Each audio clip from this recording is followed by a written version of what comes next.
Gimana? Wong itu dulunya itu sopir bis di Arab namanya Syekh Abdul Qadir. Nama itu nggak boleh pakai Syekh, itu nggak boleh. Wong Syekh itu gelar. Ini karena bapaknya kepingin dia jadi orang hebat saja maka ditambahi Syekh Abdul Qadir.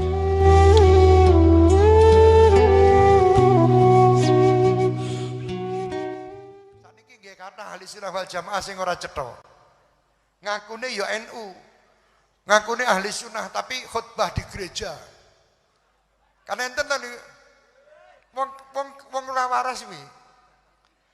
Jangan ikut-ikut orang seperti itu. Mereka mengaku ahli sunnah, bukan ahli sunnah, itu ahli dolalah niku. Neng gereja ceramah. Lah ora apa-apa. Dadak luli saya mau masukkan orang Islam, kowe mlebu kafir kowe malahan. Kok masukkan orang Islam? Kalimatnya adalah khairun nas anfa'uhum bukan lil muslim, bukan lil mukmin. Maka ketika engkau berdakwah kemana-mana, masuki gereja, masuki vihara, kuil, gelandangan, bawah jembatan, datangi mereka. Apalagi masih Indonesia, datangi semuanya. Loh, apa enggak haram itu, Gus? Sing muni haram ki goblok. Ini mulai terjadi di Indonesia. Orang-orang yang mengaku dia orang-orang hebat, orang-orang liberal, orang-orang yang mengatakan semua agama itu sama, orang-orang yang mengatakan semua agama itu sama, Tuhannya sama. Loh, kowe nek semua agama sama mlebu Nasrani rong dina ngono lho, mlebu Hindu rong dina padha. Iki wong-wong sing uteke rusak misal. Dan itulah orang-orang katanya ahli sunnah. Ini toleransi. Ojo melu-melu. Terutama orang-orang Jawa Timur.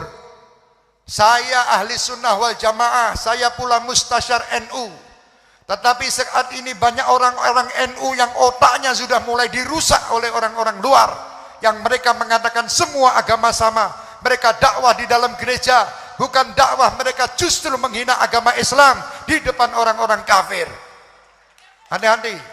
Ini mulai banyak orang-orang yang mengaku NU tapi rusak nih. Saya tidak peduli dia kiai apa habib ora mudeng. Siapapun yang melakukan seperti itu ojo dicedai didoi. Mereka penyakit-penyakit yang ada di negeri ini. Mereka yang akan merusak bangsa kita dengan dalil toleransi. Sebenarnya mereka tidak toleransi. Justru mereka menjual agama-agama Islam kepada agama-agama yang lain dengan mencari duit. Tergantung amplope biro. Loh, Qur'annya kan mengatakan bahwa orang kafir itu tidak mungkin, Gus. Sawa'un alaihim andartahum an lam tundirhum la yu'minun. Dikandani enggak kandani padha wae. Ning kowe wis ngandani apa durung? Sudah memberitahu mereka atau belum? Kalau belum kok kamu jujuk sudah mengatakan bahwa mereka tidak mungkin percaya? Belum tentu. Sayyidina Musa itu diperintah oleh Allah. Apakah Allah tidak tahu bahwa yang namanya Fir'aun itu tidak akan masuk Islam? Apakah tidak tahu? Tapi kewajiban kita atas manusia menyampaikan dakwatul Islam kepada siapa saja. Nabi Musa dan Harun diminta untuk datang ke Fir'aun untuk menyebut la ilaha illallah. Orang-orang gelem tidak masalah, tapi sudah disampaikan. Anda tahu nggak bendahara PBNU yang namanya Dr. Haji Bina Suhendra itu adalah anak pendeta Katolik, keturunan Cina, Direktur Buringer Kimia Farma, Papros, direkturnya utama. Cina, presiden mahasiswanya Cina Katolik di Jerman. Tapi saya datangin, assalamualaikum Mas Bina. Saya ajak ngobrol sampai kepada menjelaskan Allah dengan mekanisme hukum fisika, hukum kimia. Saya jelaskan tentang hukum antariksa, saya jelaskan tentang hukum begini. Lalu masuk Islam, sekarang menjadi bendahara umum pengurus besar Nahdlatul Ulama se-Indonesia. Saya yang Islamin.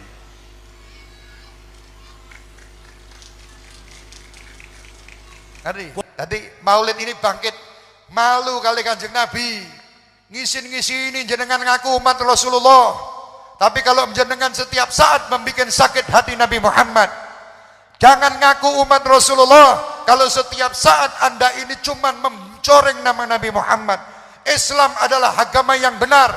Inna dina indallahil Islam. Selain Islam tidak ada yang benar. Kami orang Islam mengatakan bahwa agama hanya satu, Islam. Lain agama bukan agama saya. Lakum dinukum waliyadin. Dalam urusan rumah, dalam urusan negara, dalam urusan tetangga, kita wajib bertoleransi. Kalau kepada tetangga yang non-muslim, kita wajib bekerja sama-sama mereka. Seandainya mereka miskin tidak bisa makan, wajib kita bantu. Dosa nek orang ngewangi wong kafir. Tetangga kita yang kafir lapar kudu diwangi. Ora didongake mati. Wis kafir tak dongake mati, dosa malah. Itu toleransi boleh. Tapi kalau toleransi ngisi neng gereja, kok pastor kon ngisi neng masjid Jumatan sisan. Pastor yang bernama Muhammad Ali, enak sing ngono. Lho ndak apa-apa, semua agama sama. Lho wong edan to. Iki saka wong ulama-ulama sing uteke rusak. Campur uget-ugetmu deng uget-uget. Kuwi nek ditokok ning nggon banyu kuwi bocor halus.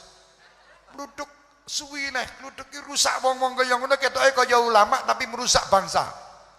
Makanya titip-titip ten pondok-pondok yang bagus. Tempat Kiai Bolkin ini Masya Allah. Dan di sini ada pondok-pondok banyak luar biasa di Gresik. Semua pondok-pondok yang di Gresik insya Allah bagus. Yang penting ahli sunnah wal jamaah. Ahli sunnah wal jamaah yang milih. Semua orang muslim mukmin itu tidak semuanya baik. Gimana? Wong itu dulunya itu sopir bis di Arab namanya Syekh Abdul Qadir. Nama itu gak boleh pakai Syekh, itu gak boleh. Wong Syekh itu gelar. Ini karena bapaknya kepingin dia jadi orang hebat saja maka ditambahi Syekh Abdul Qadir.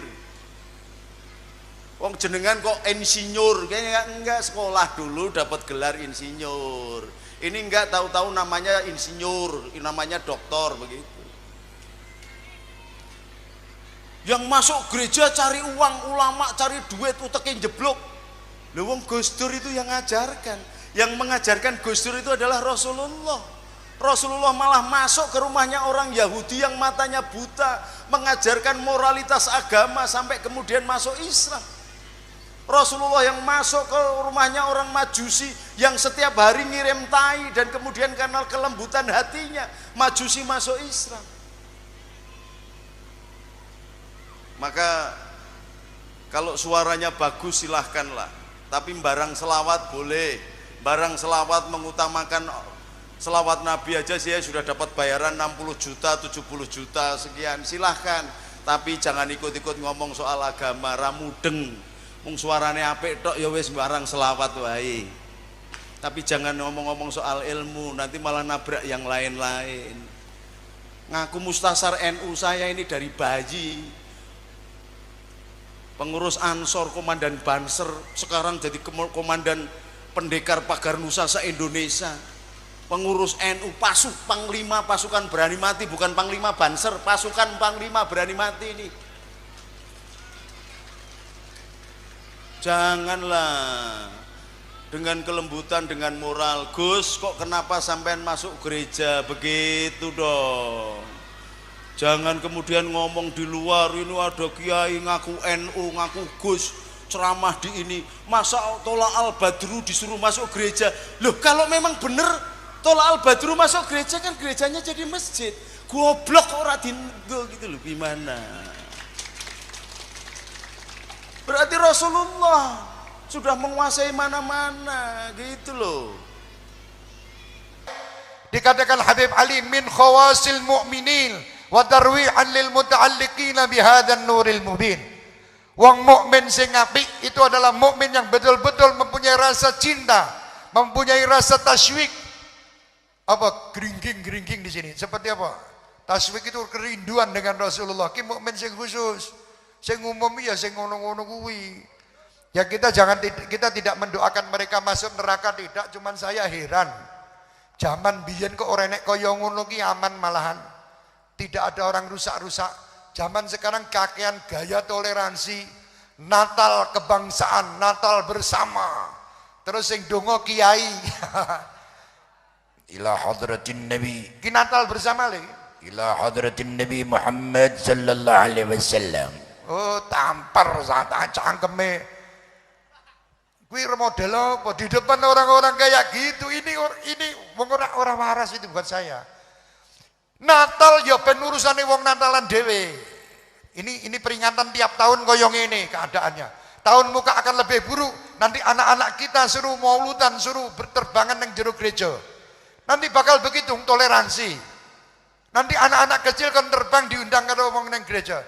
Tolal pastore teko. Iya, tolal badru. Piye coba? Kaya ngono toleransi. Oh, itu tidak apa-apa, Habib. Habib ini aja yang kolot. Kolot piye, Drun? Akalmu wis sing ora cetha. Agama mbok nggo dolanan ngisi-ngisi. Aja ngaku wong Islam. Dan jangan ngaku kiai nek arep ngono. Nek kowe arep ngono wis malah ngaku wong biasa wae.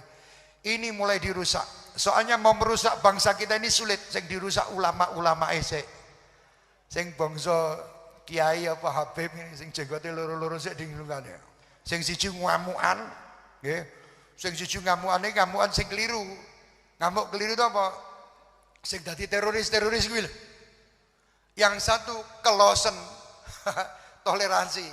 Nganggo surban, nganggo imamah. Ladies and gentlemen, wah, I am you same apa? Bahwa kami adalah manusia, Tuhan kami dan Tuhan Anda satu. Kami tidak ada perbedaan dengan Anda. Tidak apa-apa, memang kafir kowe kok, tidak ada perbedaan. Jangan ngaku Islam, apa nek ngaku Gus? Aja. Gus apa? Gus Gombal kuwi. Nggih. Jangan ngaku Gus, kaya ngono, jangan ngaku Habib, nek memang kaya ngono. Tutupen wae Guse, tutupen Habibe. Itu berani mati. Maka jangan dengan kekerasan. Ngomong Gus kok awakmu kok ceramah neng gereja, takon dong. Jangan ngomong di luar.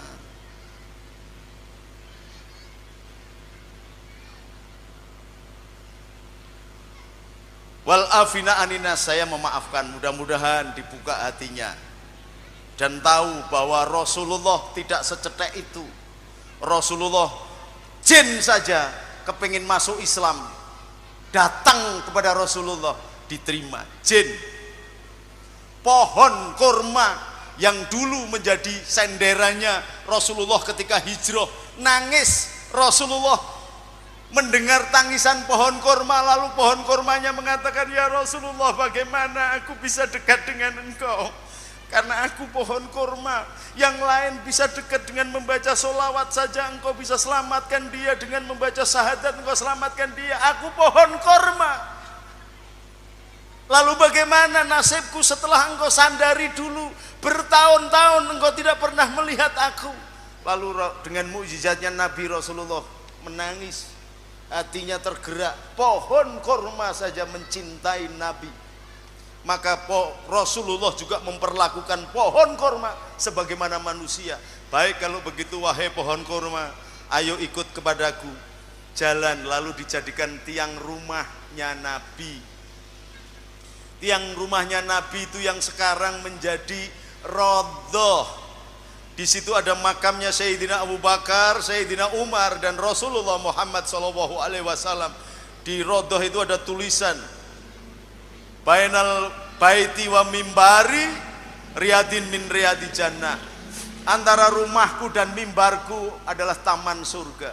Di antaranya ada pohon kurma yang dulu menangis karena rindunya kepada Nabi.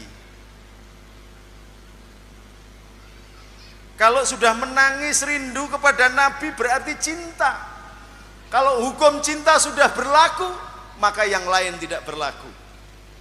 Loh, terus bagaimana Gus? Itu mencapai hakikat apa makrifat apa syariat? Saya nggak urusan makrifat, hakikat, hakikat apa syariat. Pokoknya kalau engkau datang mencintai Nabi, Nabi akan datang merengkuh engkau, menggunakan tangannya untuk menyelamatkan engkau. Contohnya adalah seorang ibu ketika dia punya bayi. Bayinya ngompol apa? Bayinya dibanting apa? Dibanting enggak? Karena apa? Karena cinta. Engkau menggendong anak kecil, seorang bapak menggendong anak kecil, kemudian kakinya nendang wajahmu, anakmu kamu kampleng apa enggak? Karena apa ini? Karena cinta. Maka kalau engkau datang dengan cinta, ngaji enggak mudeng, fasih enggak, khusyuk apalagi, poso enggak bener, amal enggak tahu, tapi kamu datang dengan cinta kepada Nabi. Assalatu wassalamu alaika ya sayyidi ya Rasulullah, khud biyadi kholat khilati adrikni. Ya Allah, berikan sesuatu dari tangannya Nabi sendiri. Maka seorang yang gagah, jagoan, panglima, bajingan sekalipun, ketika datang ke depan makamnya Nabi, pasti ambrol pertahanannya, dia akan menangis. Lalu sampai di situ dia keluar, ditanya, kenapa engkau menangis? Enggak ngerti. Kamu berdoa apa? Enggak ngerti. Cinta menghabiskan syariat apapun, bahkan cita-cita doa pun engkau lupa segalanya. Tetapi bahwa engkau tidak berdoa karena cintamu kepada Allah dan Rasulnya, bukan berarti kamu tidak berdoa. Oh, ini hukum cinta. Maka kalau mencintai, semuanya jadi jalan pertobatan. Tapi kalau engkau getak-getak, orang nggak mau. Berapa pendeta Cina, pastor-pastor yang saya Islamkan, saya nggak pernah cerita, tapi bisa datang ke pesantren Abdurrahman Wahid. Kita tunjukkan akhlak yang baik. Rumah saya nggak ada pagernya, semuanya bisa masuk. Yang namanya pesantren Abdurrahman Wahid, semua orang bisa masuk, bisa makan minum gratis. Berangkat umroh ongkosnya nggak cukup, mangkat rumangsane aku ki sugih gitu. Ya ono wong Lampung sing mangkat urung lunas ngono kuwi. Ora apa-apa. Tapi karena cinta, jadi semuanya jadi baik. Maka jangan hancurkan cinta yang sudah ditanam ulama-ulama bangsa Indonesia ini, baik yang Habib atau yang tidak Habib. Jangan dipisah belah. Kita tetap mempertahankan NKRI bukan karena kita mencintai NKRI, tetapi NKRI menjadi sebab kita diangkat oleh Allah menjadi orang yang beriman. Hubul waton minal iman. Maka dulu ulama-ulama menghadapi panglima-panglima perang dunia, yang namanya Jenderal Malabi dihadapi oleh Kiai Abbas, dan saya adalah anak angkatnya. Maka kemarin di pesantren Buntet tak kumpul ke Densus 99 untuk ngadepi orang-orang yang macam-macam. Nek perlu rawe-rawe rantas, malang-malang tuntas. Jangan hancurkan Indonesia. Mau Jokowi mau Prabowo, Indonesia masih berlanjut selama adzan dikumandangkan Allahu Akbar, maka Islam tetap jalan. Maka cintai negerimu karena engkau mencintai Rasulmu. Atiullah wa atiur Rasul wa ulil amri minkum. Alafu minkum. Assalamualaikum warahmatullahi wabarakatuh.